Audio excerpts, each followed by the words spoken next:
আসলে অসংখ্য রকমের হোল্ডারের কালেকশন কিন্তু আমাদের কাছ থেকে আছে, দেশি এবং বিদেশি মানের হোল্ডার গুলা। এক একটা রাজকীয় ডিজাইনের হোল্ডার কিন্তু আমাদের কাছ থেকে আপনারা সংগ্রহ করতে পারবেন। চায়না দেশীয় 2-in-1 এর হোল্ডার যেগুলো আছে এগুলো আমাদের কাছ থেকে সিলভার কালারের মধ্যে আছে। রাজকীয় যে ডিজাইনের হোল্ডার গুলো আছে, রাজকীয় ডিজাইনের মধ্যে এই হোল্ডার গুলো কিন্তু আমাদের কাছ থেকে আপনারা সংগ্রহ করতে পারবেন।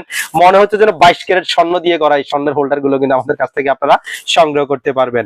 আসলে এতটা পপুলার এই হোল্ডার গুলা বর্তমানে সম্পূর্ণ চায়না 2-in-1 এর এই হোল্ডার গুলা কিন্তু অ্যাভেলেবেল বর্তমানে চলতেছে, এগুলো আমাদের কাছ থেকে সংগ্রহ করতে পারবেন। তাছাড়া রোজ ব্যান্ডের কিন্তু এই হোল্ডার গুলা ডাবল কানেক্টরের মধ্যে কিন্তু এটা 5 বছরের রিপ্লেসমেন্ট গ্যারান্টি সহকারে এই হোল্ডার গুলো আমাদের কাছ থেকে আপনারা সংগ্রহ করতে পারবেন। মাত্র 12 টাকা থেকে যে হোল্ডার গুলো আছে বাংলাদেশে এখন একেবারে সর্বনিম্ন প্রাইসে মাত্র 12 টাকা এই হোল্ডার গুলো আমাদের কাছ থেকে আপনারা সংগ্রহ করতে পারবেন। ঘর ওয়ারিং এর পরে যেটা সবচেয়ে বেশি প্রয়োজন সেটা হচ্ছে যে লাইটকে সুন্দর করার জন্য, রুমকে ডিজাইন করার জন্য ইন্টেরিয়র ডিজাইন অনেকে করে থাকি, সেই ইন্টেরিয়র ডিজাইনের সাথে মিল রেখে কিন্তু এই হোল্ডারের কালেকশন গুলো আমাদের কাছ থেকে আপনারা অ্যাভেলেবেল সংগ্রহ করতে পারবেন। সেক্ষেত্রে স্ক্রিনশট নিয়ে আমাদেরকে আপনারা দিলে আমরা আপনাদের প্রাইস সম্পর্কে বিস্তারিত তথ্যগুলো তুলে ধরার চেষ্টা করব।